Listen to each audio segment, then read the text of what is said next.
बिस्मिल्लाहिर्रहमानिर्रहीम रब्बिज़िदनी इल्मा। Dear students, आज का हमारा टॉपिक है paired sample t test. Paired sample t test में जो डेटा होता है वो बिफोर आफ्टर टाइप होता है। पेयर्ड इज़ फ्रॉम पेयर, और पेयर का जो लफ्ज़ यहाँ पे है उसका मतलब ये है कि हर इंडिविजुअल से, देखिए नंबर 1 केस है, उससे आपने 2 रीडिंग्स लेनी है। एक इलाज से पहले, इलाज के बाद, कोचिंग से पहले, कोचिंग के बाद, ठीक है ना। क्या उसे बोलते हैं, कोई भी आप करते हैं, कोई ऑपरेशन करते हैं, ऑपरेशन से पहले, ऑपरेशन के बाद, पैकेज अनाउंस करने से पहले, पैकेज अनाउंस करने के बाद, वो कंपेन चलाई आपने, कंपेन चलाने से पहले, कंपेन चलाने के बाद, थेरेपी से पहले, थेरेपी के बाद, ऐसी 2 रीडिंग्स आपके पास होंगी। That is why we call it paired sample t test. इसमें बिफोर वाला डेटा एक उसमें पड़ा होता है कॉलम में, और आफ्टर वाला डेटा उन्हीं ये देखो 10 स्टूडेंट्स का ये डेटा है। तो बिफोर कोचिंग हमने उनके मार्क्स नोट किए, एक टेस्ट लिया उनसे, और आफ्टर कोचिंग फिर ये देखिए मार्क्स आपको लगता है कि थोड़ा थोड़ा इम्प्रूव हुए, लेकिन बहरहाल चेंज आई है या नहीं आई है, इसको हमने पेयर्ड सैम्पल टी टेस्ट से कर रहे हैं। तो 10 स्टूडेंट्स का डेटा है, ठीक हो गया। कोचिंग से पहले, कोचिंग के बाद। वेरिएबल व्यू में जाके देख लेते हैं। वेरिएबल में देखिए मार्क्स बिफोर, मार्क्स आफ्टर, और यहाँ लिखा है marks obtained before the coaching, marks obtained after the coaching, दोनों स्केल वेरिएबल्स हैं, राइट। आइए मेन्यू बटन्स देखते हैं कि पेयर्ड सैम्पल टी टेस्ट के लिए सॉरी मेन्यू बटन्स कौन से हैं। तो analyse, compare means paired samples t test, ये बेटा मेन्यू बटन्स हैं। Analyse, compare means paired samples t test, ये मेन्यू बटन्स हैं, ठीक हो गया। पेयर्ड सैम्पल टी टेस्ट को हमने क्लिक किया, एक इस तरह की विंडो आप ओपन होती है। राइट साइड पे पेयर आपने पूरा करना है। पेयर में वेरिएबल 1 है, वेरिएबल 2 है। तो बिफोर वाले को हमने भेजा, वेरिएबल 1 की जगह चला गया, आफ्टर वाला जो था वो वेरिएबल 2 की जगह चला गया, राइट। बाकी इसमें जो भी डिफ़ॉल्ट ऑप्शंस हैं वही हमने ले लिए। तो ये मिसिंग वैल्यूज़ को डील करने का तरीका है। हमारे पास इस वक्त कोई मिसिंग वैल्यूज़ नहीं है, और ये कॉन्फिडेंस इंटरवल यानी 5% लेवल ऑफ सिग्निफिकेंस पे ये काम हो रहा है। ओके का बटन दबाया, और ये जो हमारे पास है आउटपुट आ गई। दोबारा से इसको रन करते हैं। Analyse, compare means paired sample t test, ये मेन्यू बटन हैं, ये दबाया, पेयर वहाँ पे मौजूद है। ओके का बटन दबाया, दोबारा से वही आउटपुट हमारे पास आ गई।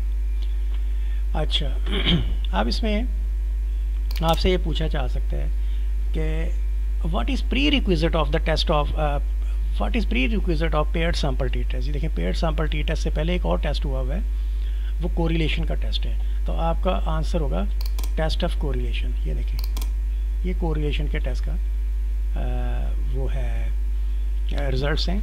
यहाँ कोरिलेशन टेस्ट के लिए ये पी वैल्यू मौजूद है। तो आइए पहले सबसे पहले टेस्ट ऑफ कोरिलेशन की बात कर लेते हैं कि इसकी फाइंडिंग क्या है, इसके नल एंड अल्टरनेटिव हाइपोथेसिस क्या है। तो आपसे पूछा जा सकता है कि what are null and alternative hypothesis underlying the test of correlation, what are findings of the test of correlation. तो इन दोनों सवालों का जवाब देने के लिए हम यहाँ काम करते हैं। What is prerequisite of paired sample t test. तो प्री रिक्विजिट है टेस्ट ऑफ कोरिलेशन, ठीक है।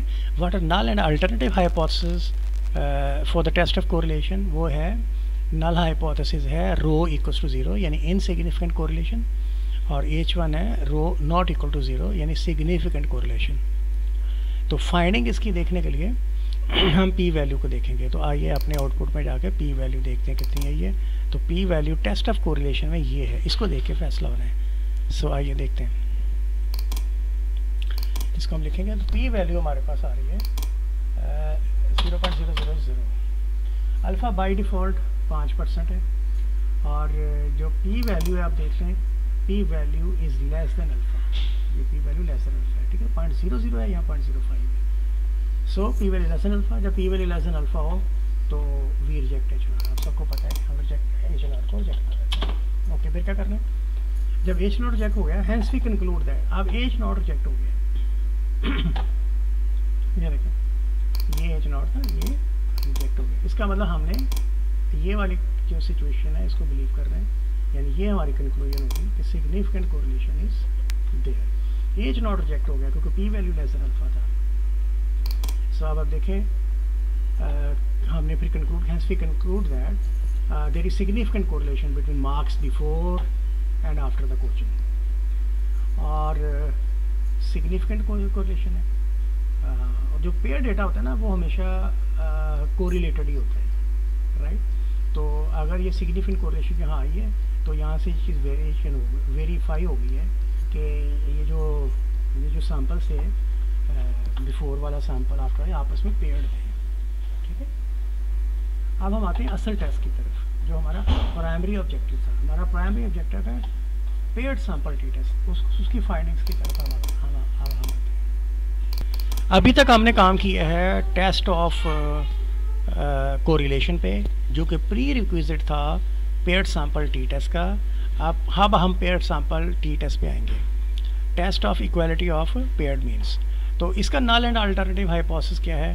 वो है कि मीन बिफोर, म्यू आपको पता है मीन के लिए इसका एब्रीविएशन है, mu before equals to mu after, ठीक है। The two population means are equal, अगर वर्ड्स में लिखना चाहें, या before and after means are, ये लिखना चाहिए हमें, टू नहीं लिखना चाहिए, हमें लिखना चाहिए before and after means are equal, before and after population means are equal, ठीक है ना।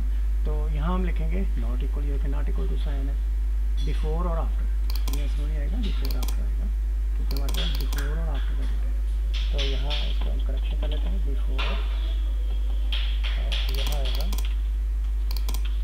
आफ्टर, ठीक है। तो बिफोर एंड आफ्टर जो मीन्स हैं they are unequal, they are not equal with each other, unequal का वर्ड है, एक बिफोर का मीन है और एक आफ्टर का मीन।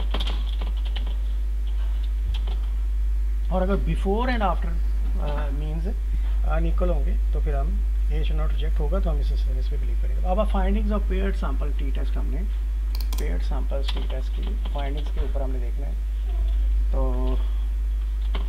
हम SPSS की आउटपुट में जाके यहाँ देखेंगे ये जो पेयर्ड सैंपल टी टेस्ट है, ये देखें, this is paired sample t test, ये उसका कॉलम है, ये है पेयर्ड सैंपल टी टेस्ट, ये वाला, और ये यहाँ पे पी वैल्यू जिसको देख के हमने फैसला करना है, ठीक है। ये पेयर्ड सैंपल टी टेस्ट है।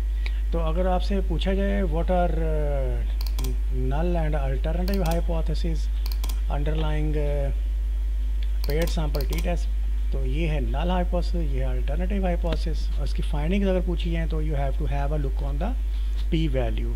तो SPSS में जाके हम ऑलरेडी पी वैल्यू देख चुके हैं, पी वैल्यू यहाँ पे आ रही है 0.000, ये पी वैल्यू को देख के हमने, ये देखें, पेयर्ड सैंपल टी टेस्ट का फैसला करना है। तो आइए देखते हैं।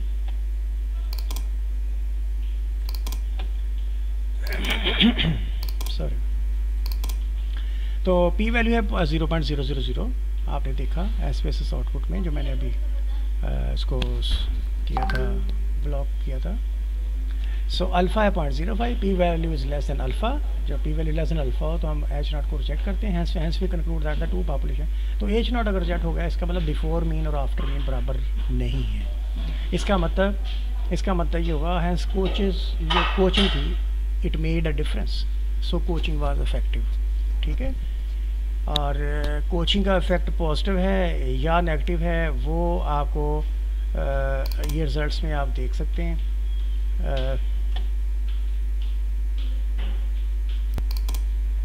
सो पेयर्ड सैंपल टी टेस्ट में आप देख लें, ये जो बिफोर वाला मीन है वो 44 है, आफ्टर वाला मीन जो है वो इन्हेंस्ड है, ठीक है, दैट इज़ 51।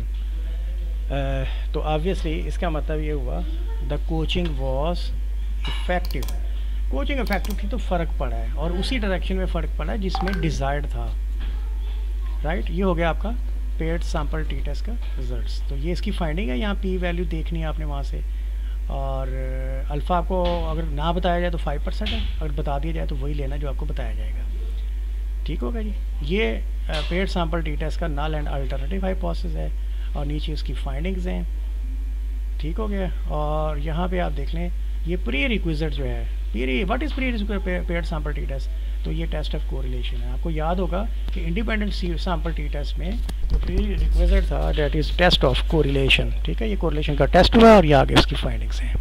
थैंक यू, अल्लाह हाफिज़।